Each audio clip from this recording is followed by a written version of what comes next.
જૂનાગઢમાં કરોડો રૂપિયાની શિષ્યવૃત્તિનું કૌભાંડ કરનાર 4ને એસઓજીએ ઝડપી પાડ્યા છે. જૂનાગઢ શિષ્યવૃત્તિના 4.60 કરોડના 4 કૌભાંડ કરનારા આરોપીઓને પકડી પાડતી જૂનાગઢ એસઓજી ટીમ હેલ્થ અને પેરામેડિકલ સેન્ટર ચલાવતા શખ્સો દ્વારા શિષ્યવૃત્તિનું કૌભાંડ આચરાયું હતું. કેશોદ, માળિયા, માણાવદર અને જૂનાગઢમાં પેરામેડિકલ ઇન્સ્ટિટ્યૂટ અને એજ્યુકેશન સેન્ટર ચલાવનારને એસઓજીની ટીમ દ્વારા 4 શખ્સોની ધરપકડ કરી છે. હજુ એક આરોપીની શોધ શરૂ કરી છે.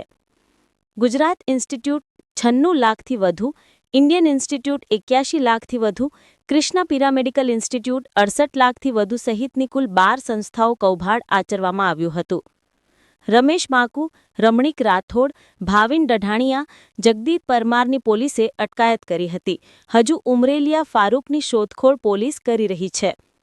Bureau report Manish ડાકી, Junagadh.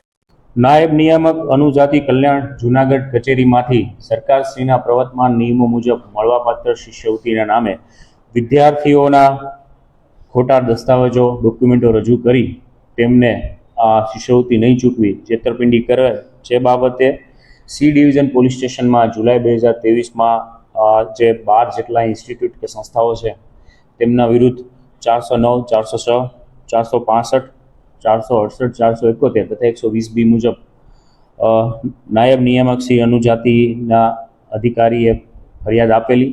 આ બાબતે ગુનો દાખલ કરવામાં આવેલો અને કુલ શિષ્યવૃત્તિના 4,60 લાખ રૂપિયાનું કૌભાંડ કરેલું.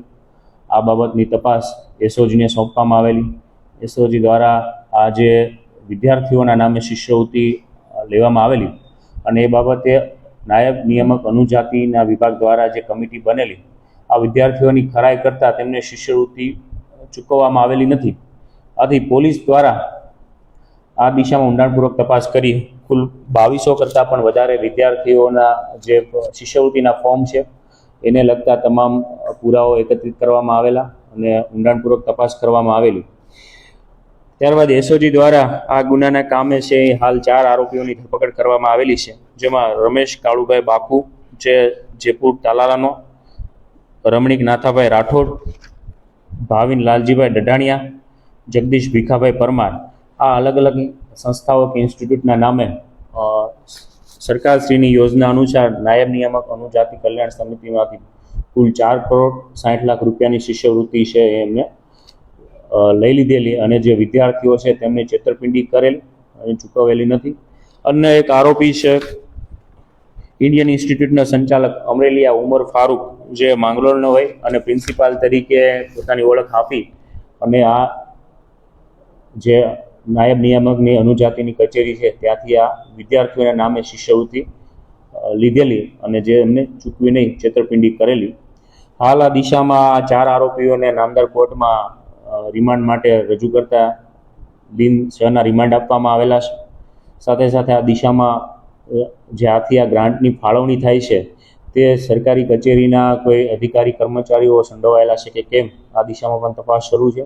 અન્ય આરોપીઓની મદદ કોઈ ગુનાહિત કાવતરામાં અન્ય કેટલા લોકો કે આરોપીઓ સંડોવાયેલા છે તે બાબતે પણ વિગતવારની તપાસ હાથ ધરવામાં આવે છે. આ જે ગુનો દાખલ 2023માં થયેલો જેમાં સમાજ સુરક્ષાના અધિકારી દ્વારા માત્ર ને માત્ર 100 ઇન્સ્ટિટ્યૂટ, ઇન્ડિયન ઇન્સ્ટિટ્યૂટ, ગાંધી સ્મૃતિ ઇન્સ્ટિટ્યૂટ અથવા તો પેરામેડિકલ કોલેજ કે કૃષ્ણા એકેડમી એમના પ્રિન્સિપાલ એટલી જ વિગત આપવામાં આવેલી. આ જગ્યાઓ ઉપર જઈને પોલીસ દ્વારા તપાસ કરતા એ સરનામા ઉપર આવી સંસ્થાઓ કોઈ કાર્યરત ના હોય.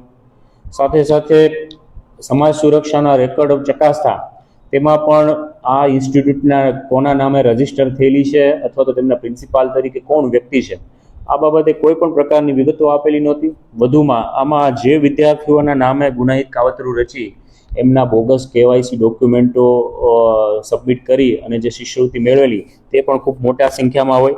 2245 જેટલા વિદ્યાર્થીઓના ડોક્યુમેન્ટો પોલીસ દ્વારા તપાસના કામે કબજે કરવામાં આવેલા છે. સાથે સાથે પોલીસ દ્વારા સમાજ સુરક્ષાની કચેરીમાંથી આ જે અનુજાતિની જે કચેરી છે ત્યાંથી આ માહિતી ના મળતા જે રકમ ચેક મારફતે જમા થયેલી છે તેજરીમાં તપાસ કરતા અમુક સમયગાળા દરમિયાન આ ઘટના 2014થી 2016 દરમિયાન બનેલી હોય.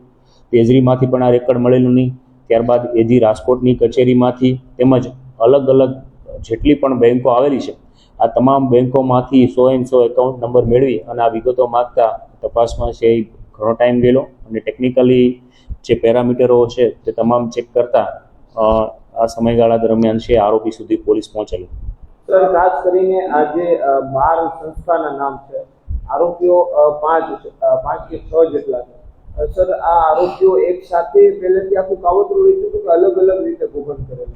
હાલ આ દિશામાં તપાસ શરૂ છે કે આ આરોપીઓ પૈકી અમુક આરોપીઓ છે તે એક કરતાં વધારે પણ ઇન્સ્ટિટ્યૂટ સંકળાયેલા છે, પોતાના નામે છે અન્ય 2-3 ઇન્સ્ટિટ્યૂટ ધરાવેલા છે અને ખરેખર આ જેટલા પણ 12 સંસ્થાઓ શરૂ કરેલી તેમની સરકાર માન્ય કે અથવા તો જે રજિસ્ટ્રેશનની પ્રોસેસ હોય એ કોઈ પણ પ્રકારની પ્રક્રિયા કર્યા વગર સર્ટિફિકેટ મેળવેલા અને સંસ્થાઓ શરૂ કરી વિદ્યાર્થીઓના ડોક્યુમેન્ટો મેળવેલા. આથી જ્યાંથી ગ્રાન્ટ આપવામાં આવે છે તે કચેરી દ્વારા પણ શા માટે આ બાબતે કોઈ પણ પ્રકારની ખરાઈ કરવામાં આવેલી નથી તે ઊંડાણપૂર્વકની તપાસ હાલ એસઓજી પીઆઈ અને તેમની ટીમ કરી રહેલા છે. સર, આરોપીઓ જે પકડાણા છે એનામાં કઈ રિમાન્ડ કે લેવામાં આવે છે પોલીસ દ્વારા? પીઆઈ દ્વારા છે તક અધિકારી દ્વારા રિમાન્ડ માંગતા નામદાર કોર્ટ દ્વારા આ 4 આરોપીના 6 દિવસના રિમાન્ડ આપવામાં આવેલા છે. ચેક કરતા આરોપીઓના કોઈ ગુનાહિત ઇતિહાસ ધ્યાને આવેલા નથી. સર, ખાસ કરીને આ જે આરોપીઓ પકડાયા છે તેમાં કોઈ રાજકીય સાથે સંકળાયેલું એવું જોયું છે? હાલ સુધીની તપાસ દરમિયાન એવી કોઈ વિગત ધ્યાને આવેલી નથી. આમ છતાં જે રિમાન્ડ મળ્યા છે તે દિશામાં અને જે ટેકનિકલ પુરાવા છે તેના આધારે ઊંડાણપૂર્વકની તપાસ એસઓજી કરી રહેલ છે. સર, આ લોકો વિદ્યાર્થીઓનો સંપર્ક કઈ રીતે કરતા? સ્થળ પર તો કોઈ લોકોનું ઇન્સ્ટિટ્યૂટ નહોતું, તો એ કઈ રીતના વિદ્યાર્થીઓને બોલાવતા? એ બાબતે રિમાન્ડમાં જે પૂછપરછ થશે જરૂર પડે ફરીવાર છે પ્રેસને માહિતી આપવામાં આવશે કે આ વિદ્યાર્થીઓના ડેટા જે નિવેદનો લીધેલા છે તે મુજબ તેમના સર્ટિફિકેટની વિદ્યાર્થીઓને લાલચ આપી અને તેમની પાસેથી તેમના દસ્તાવેજો મેળવેલું હાલ પ્રાથમિક જે પૂછપરછ છે તેમાં જણાવેલું છે. આમ છતાં જરૂર પડે ફરીવાર છે એ આપને અવગત કરવામાં આવશે. સર, એક સવાલ એ છે કે આ જે સંસ્થાઓ છે એના કોઈ ઇન્ફ્રાસ્ટ્રક્ચર છે? તપાસમાં શું બહાર આવ્યું છે અને જે સંસ્થાઓ જે બની છે એને માન્યતા કોણે આપી છે? આ સંસ્થાઓએ અલગ અલગ કોલકાતા, ભોપાલ, જયપુર એવી અલગ અલગ જગ્યાએથી માન્યતાઓ મેળવેલી છે, પરંતુ જે સરકારશ્રીના જે નોર્મ્સ નિયમો છે તે મુજબ આવી માન્યતા આપવા બંધાયેલા નથી. તો ખરેખર તો ત્યાંથી તેમને મેળવેલી છે તે ખરી છે કે મેન્યુપ્યુલેટ કરવામાં આવેલી છે તે દિશામાં પણ તપાસ શરૂ છે. મોટિવ શું આ લોકોનું? પ્રાથમિક દ્રષ્ટિએ જે વિદ્યાર્થીઓના ડોક્યુમેન્ટ મેળવી તેમને સર્ટિફિકેટ આપવામાં આવે તેના બદલામાં તેમના જે દસ્તાવેજી જે કાંઈ પણ એમના શિષ્યવૃત્તિ માટે જે ડોક્યુમેન્ટ જોવે આ તમામ કલેક્ટ કરી અને સરકારશ્રીના જે પ્રવર્તમાન શિષ્યવૃત્તિના નિયમો છે તે લઈ અને પોતાના આર્થિક ફાયદા સારું આ કાવતરું રચ્યું હોય તેવું હાલ પૂરતી તપાસ દરમિયાન જણાવ્યું છે. એક વાત છે કે આ જે વિદ્યાર્થીઓની જે શિષ્યવૃત્તિ મેળવવામાં આવે છે ત્યારે એ જે શિષ્યવૃત્તિ છે એ તો જે તે વિભાગના પણ અલગ અલગ ટીમો હોય છે, વિજિલન્સથી લઈને વિભાગ વાઇઝ. આમ છતાં આમાં આરોપીની પૂછપરછ દરમિયાન જે અનુજાતિ વિભાગ છે તેમના કોઈ અધિકારી કે કર્મચારી સંડોવાયેલા છે કે કેમ એ દિશામાં પણ તપાસ કરવામાં આવશે. ગુજરાતભરના તાજા સમાચાર મેળવવા માટે અમારી ગુજરાત નેશનલ ટીવી ન્યૂઝને સબસ્ક્રાઇબ કરો, બેલ આઇકોન પર ક્લિક કરો.